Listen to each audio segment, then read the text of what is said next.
हैं, 20 मीटर दूर देखना भी मुश्किल हो चुका है। अब आप समझ सकते हैं कि विजिबिलिटी के लिहाज से कितना मुश्किल है। 24 जिलों में स्कूलों की छुट्टी घोषित कर दी गई है। भोपाल समेत 4 जिलों में टाइमिंग बदल दी गई है। भोपाल, खजुराहो समेत कई शहरों में विजिबिलिटी इतनी कम है कि 20 मीटर तक दूर जो है।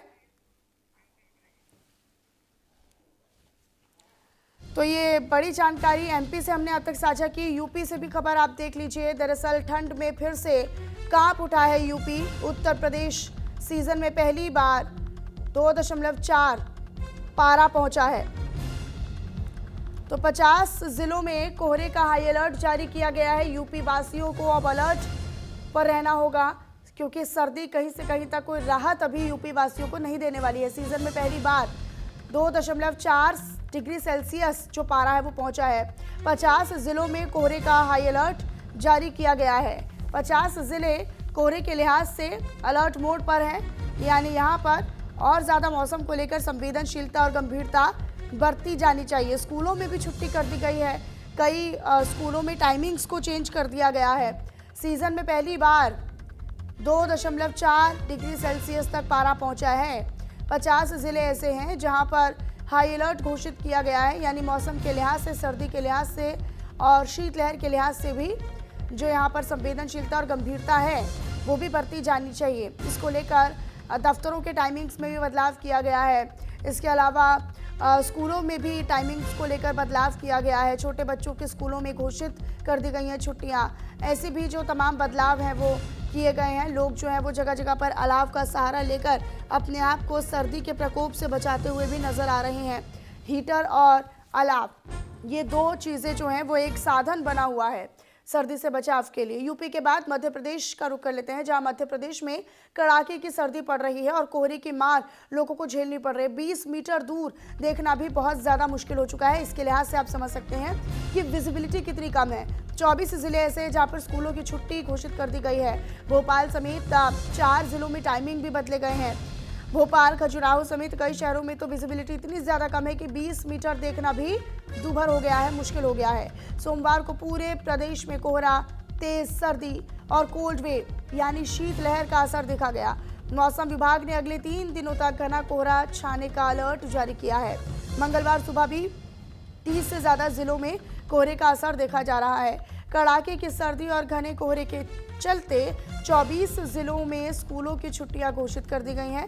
तो भाई 4 जिलों में स्कूलों की टाइमिंग बदल दी गई है। बाकी 27 जिलों में फिलहाल कोई आदेश जारी नहीं हुआ है, जिससे वहां पर जो बच्चे हैं वो तेज़ ठंड में स्कूल जाएंगे। निश्चित तौर पर अब यही इंतज़ार है कि जिन स्कूलों में कोई टाइमिंग में बदलाव नहीं हुआ या फिर स्कूलों में छुट्टियां भी घोषित नहीं हुई हैं, उनमें कब होती हैं। तो ये बड़ी जानकारी आप तक साझा कर रहे हैं। फिलहाल का अपडेट मध्य प्रदेश से आपको दे रहे हैं। 24 जिले मध्य प्रदेश में ऐसे हैं जहां पर स्कूलों की छुट्टियां घोषित कर दी गई हैं। मध्य प्रदेश में कड़ाके की सर्दी और कोहरे की मार से लोग परेशान हैं। और सर्दी का सितम राजस्थान में भी कम नहीं है। दरअसल राजस्थान में कड़ाके की सर्दी पड़ रही है। जयपुर में कोहरे के कारण जो विजिबिलिटी है वो कम है या ज़ीरो आप कह सकते हैं। और आज 18 जिलों में शीतलहर और धुंध की चेतावनी भी जारी की गई है। कड़ाके की ठंड को लेकर 20 जिलों में स्कूल बंद किए जाने का फैसला लिया गया है। राजस्थान में घने कोहरे और शीतलहर से हाड़ कपा देने वाली सर्दी का दौर शुरू हो चुका है। प्रदेश के 20 जिले ऐसे हैं जहां पर आज से 8वीं कक्षा तक स्कूलों में छुट्टी घोषित कर दी गई है। तो वहीं मौसम विभाग ने आज 18 जिलों में कोहरे और शीतलहर को लेकर अलर्ट भी जारी किया है। मंगलवार सुबह राजधानी जयपुर में कोहरे के कारण विजिबिलिटी 0 मीटर यानी 0 मीटर रही। तो जगह जगह पर आपको वो तस्वीरें भी दिखा रहे हैं। ये देखिए 2 तस्वीरें, यूपी के मथुरा की तस्वीर है और दिल्ली एयरपोर्ट की तस्वीर आपके टीवी स्क्रीन पर है। जहां पर यूपी आप देख लीजिए या फिर आप दिल्ली देख लीजिए, कमोवेश एक जैसी तस्वीर आपको नजर आएगी। हालांकि यूपी के मथुरा में जब आप तस्वीर देख रहे हैं तो यहाँ पर कोहरे का जो सितम है वो ज़्यादा नज़र आता है। एयरपोर्ट की भी तस्वीर आप देखेंगे तो यहाँ पर वाहनों की हेडलाइट जलाना इसीलिए ज़्यादा ज़रूरी है ताकि सामने कौन चल रहा है या पीछे से कौन से वाहन आ रहा है इसका अंदाज़ा लोगों को रहे। लेकिन सड़कों पर इस तरीके से धुंध की सफ़ेद चादर छाना निश्चित तौर पर हादसों को भी न्योता देती है, लेकिन ये वाहन चालकों के लिए एक बड़ी चुनौती हो जाती है सर्दी में ड्राइविंग करना या वाहन चलाना। आगे कौन सा वाहन है वो भी कहीं ना कहीं विजिबिलिटी के कारण कम नजर आता है। दिल्ली एनसीआर में भी स्मॉग और ठंड का डबल अटैक लगातार जारी है। कई इलाकों में AQI आज भी 300 के पार दर्ज किया जा रहा है। दिल्ली एयरपोर्ट पर CAT ट्री में ऑपरेशन जारी है। फ्लाइट्स की लैंडिंग और टेक ऑफ पर स्मॉग का असर दिखाई दे रहा है।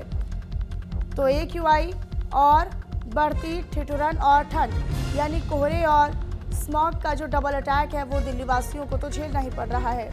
इस वक्त की ये बड़ी खबर, ये बड़ी जानकारी हम आप तक साझा करें। बड़ी खबर आप जान लीजिए, कई इलाकों में AQI आज भी 300 के पार पहुंचा हुआ है। निश्चित तौर पर लोगों को सांस लेने में दिक्कत, गले में और आंखों में जलन और तकलीफ महसूस हो रही है। IMD ने चेतावनी जारी कर दी है। येलो अलर्ट लगातार बरकरार है और येलो अलर्ट का बरकरार रहना या जारी रहना, ये आप समझ सकते हैं कि मौसम के लिहाज से कितना संवेदनशील है और गंभीर है। पहाड़ों पर बर्फबारी हो रही है तो इसका असर दिल्ली, यूपी, मध्य प्रदेश, राजस्थान जैसे मैदानी राज्यों पर भी नजर आ रहा है।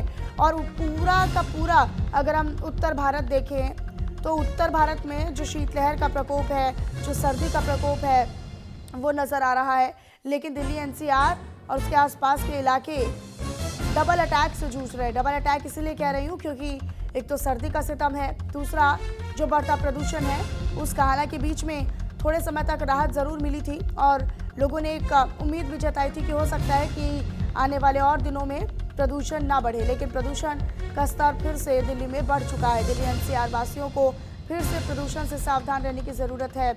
अस्पतालों की बात करें तो अस्पताल में भी बेड्स जो है वो तैयार किए जा रहे हैं, वार्ड्स को बढ़ा दिया जा रहा है क्योंकि मरीजों की संख्या लगातार बढ़ रही है। इसको लेकर तमाम तरह की एडवाइजरी भी जारी है।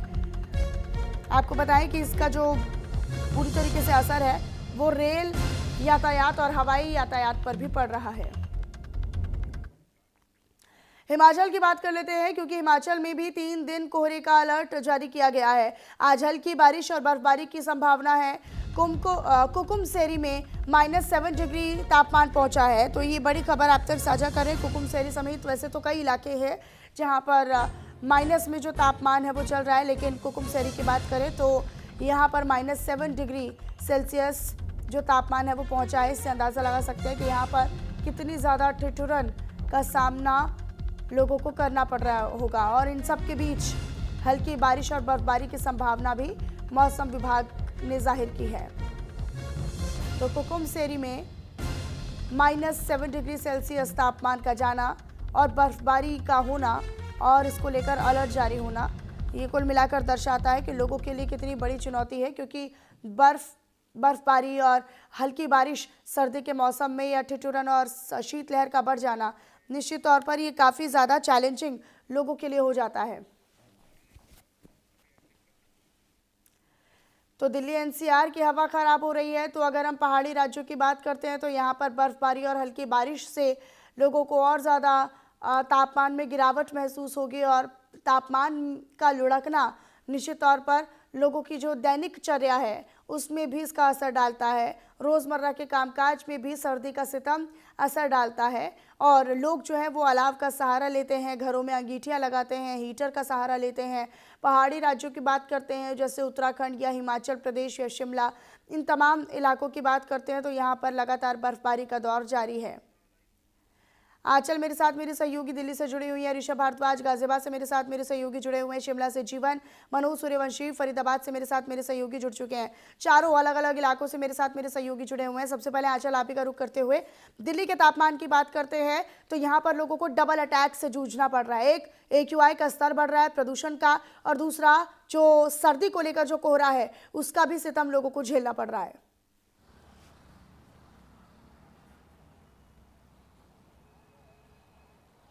बिल्कुल, देखिए हमारी जो मौजूदगी है वो दिल्ली के मयूर विहार में, और यहाँ के देखिए टेम्परेचर की सबसे पहले अगर हम बात करें तो 10 डिग्री टेम्परेचर जो है वो मेरे फ़ोन में बना हुआ है, जो कि अभी दिखा रहा है। और एयर क्वालिटी इंडेक्स की बात करें तो वो यहाँ पर देखिए 221 बना हुआ है, जो कि पुअर क्वालिटी में आता है, यानी कि पोल्यूशन का भी अटैक है। दूसरी तरफ देखिए 10 डिग्री टेम्परेचर, जो कि लोगों को कहीं ना कहीं एक गलन वाली ठंड से जो है वो काफ़ी ठिठुरा रहा है। वहीं अगर हम पहाड़ी क्षेत्रों की बात करें तो पहाड़ी क्षेत्रों में जिस हिसाब से देखिए बर्फबारी हो रही है उसका असर पूरे उत्तर भारत में पड़ रहा है, यानी कि हरियाणा हो, पंजाब हो, दिल्ली हो, राजस्थान हो, मध्य प्रदेश हो, उत्तर प्रदेश हो, ये तमाम वो राज्य हैं जो कि सबसे ज़्यादा प्रभावित नज़र आ रहे हैं ठंड और कोहरे की वजह से। अगर दिल्ली की हम बात करें तो मौजूदा जो अभी तस्वीरें नज़र आ रही हैं, देखिए आप सामने देख पा रहे होंगे कि एक धुंध और हल्का कोहरा भी है और धुंध भी है, जो कि लोगों के लिए कहीं ना कहीं एक समस्या का कारण भी बनता है। यानी कि एक तरफ तो देखिए जो बिल्कुल अर्ली मॉर्निंग, यानी कि अगर आप 4 बजे से लेकर आप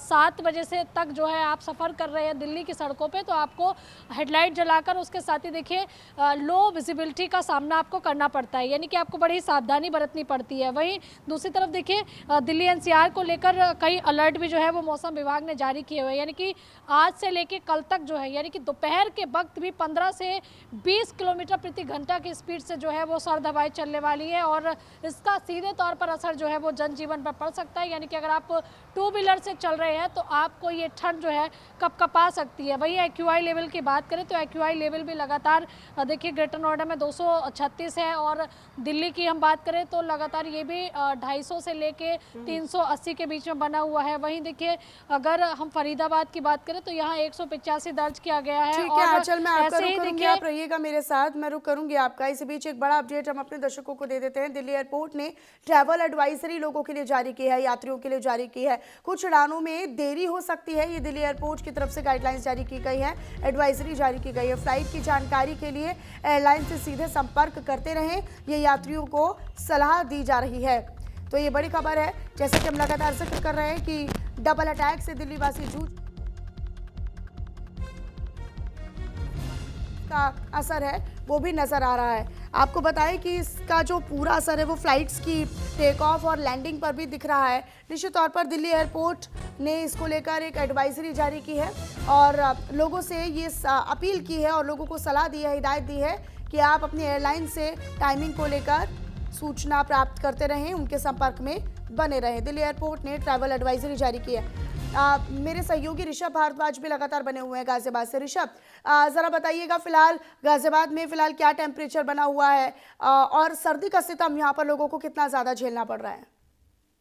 हाँ जी, बिल्कुल। देखिए, गाजियाबाद में सर्दी की बात करें, सर्दी का सितम लगातार यहाँ भी जारी है और जो लोग हैं अलाव का सहारा ले रहे हैं, कोई हीटर का सहारा ले रहे हैं, लेकिन साथ साथ जो डॉक्टर्स हैं वो भी इन्हें सलाह दे रहे हैं कि अगर आप अलाव जला रहे हैं, हीटर जला रहे हैं अपने घर में, तो कहीं ना कहीं वेंटिलेशन भी जरूर रखिए। तो क्योंकि कई बार ऐसा घटना सामने आई है जब लोगों की इसमें मौत हो गई है। और डॉक्टर की बात करें तो डॉक्टर भी लगातार इसे ही सलाह दे रहे हैं, क्योंकि मरीज हैं लगातार सर्दी के कारण बढ़ते जा रहे हैं। डॉक्टर भी सलाह दे रहे हैं कि गर्म कपड़े पहन के रखें, गर्म पानी पिए। और साथ ही साथ कोहरे की बात करें तो कोहरे भी लगातार जारी है, जिससे जो वाहनों की रफ्तार है उससे भी ब्रेक जरूर लग गया है और लोग लाइट जलाकर चलने पर मजबूर हैं।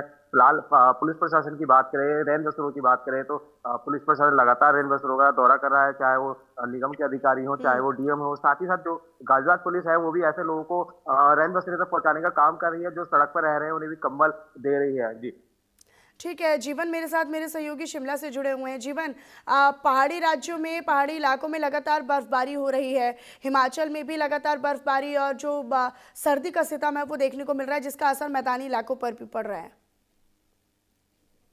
देखिए, हिमाचल बना ही बर्फ के लिए है। जैसे मैंने कहा कि हिम का आंचल ओढ़े पर्वत नाम हिमाचल मेरे घर का, ये मैं इसलिए कहता हूँ कि हमारे लिए बहुत जरूरी है बर्फ, क्योंकि यहाँ से जो सेब निकलेगा या दूसरी फसलें निकलेंगी वो देश में आपको कहीं नहीं मिलेंगी। इतना सुंदर सा वातावरण अगर हिमाचल में होता है,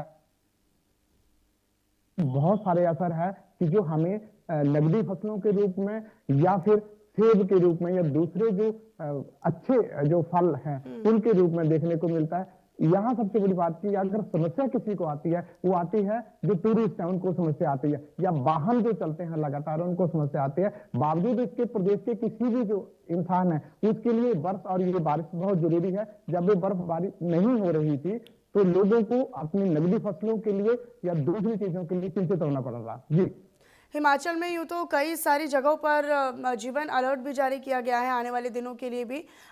कुक्कू मसेरी हो जहाँ पर -7 डिग्री सेल्सियस जो है वो तापमान बना हुआ है, निश्चित तौर पर लोगों के लिए चुनौती भी है। बहरहाल मनोज सूर्यवंशी मेरे साथ मेरे सहयोगी बने हुए हैं फरीदाबाद से। मनोज, यहाँ पर चूंकि इंडस्ट्रियल एरिया भी है, फैक्ट्रीज में कंस्ट्रक्शन का काम भी चलता है, निश्चित तौर पर यहाँ पर प्रदूषण भी है और साथ ही साथ सर्दी भी। देखिए, पॉल्यूशन की अगर बात चली जाए तो 350 फरीदाबाद का आज पॉल्यूशन दर्ज किया गया है। और लगातार बता दें कि दोहली अटैक की जो मार है वो फरीदाबाद के लोग झेल रहे हैं, क्योंकि एक तरफ पॉल्यूशन है तो दूसरी तरफ कोहरे की जो धुंध की चादर है वो फरीदाबाद में छाई हुई है। और ऐसे में बता दें कि फरीदाबाद में काफी इंडस्ट्री एरिया है जो सरकार के आदेशों को, नियमों को धड़ल्ले से पॉल्यूशन फैला रही है और उनकी शिकायत अधिकारियों को पहुंचती है तो अधिकारी खाना पूर्ति की कार्रवाई तो करते हैं, पर धरातल पर पॉल्यूशन बताते हैं। क्योंकि अगर अधिकारी दिन में जाते हैं तो जो कंपनी संचालक है रात के समय पॉल्यूशन करते हैं, क्योंकि अधिकारी उन्हें चेतावनी देते हैं कि पॉल्यूशन ना करें। क्योंकि लगातार फरीदाबाद की अगर बात कर ली जाए तो 140 गांव है और कुछ किसान हैं आज भी अलग जला के नजर आते क्योंकि ये जो पहाड़ी क्षेत्र में लगातार बर्फबारी हो रही है, जो इस सर्दी से काफी सर्दी है, लोग जो बुजुर्ग हैं वो जलाते हुए नजर आ रहे हैं। पर कुछ लोग जो सुबह सुबह मॉर्निंग वॉक के लिए घरों से निकलते थे वो घर से अभी नहीं निकल रहे, क्योंकि लगातार जो पॉल्यूशन है वो भी बरकरार है, जिससे लोग मॉर्निंग वॉक से जाने के लिए जा रहे हैं। और ऐसे में बता दें जो डॉक्टर हैं, स्वास्थ्य विभाग के डॉक्टरों से भी हमने बातचीत की है, उनका साफ कहना है कि ये सबसे जो पॉल्यूशन सर्दी मनोज, निश्चित तौर पर लोगों के लिए भी चुनौती है और दिनचर्या में भी लोगों को चुनौतियों का सामना सर्दी के कारण करना पड़ता है। बहुत शुक्रिया आपका हमारे साथ मनोज जुड़ने के लिए। ऋषभ, आप हमारे साथ जुड़े, आपका भी बहुत धन्यवाद। जीवन और आंचल, आपका भी बहुत शुक्रिया। सर्दी के मौसम में लगातार लोगों के बीच में चुनौती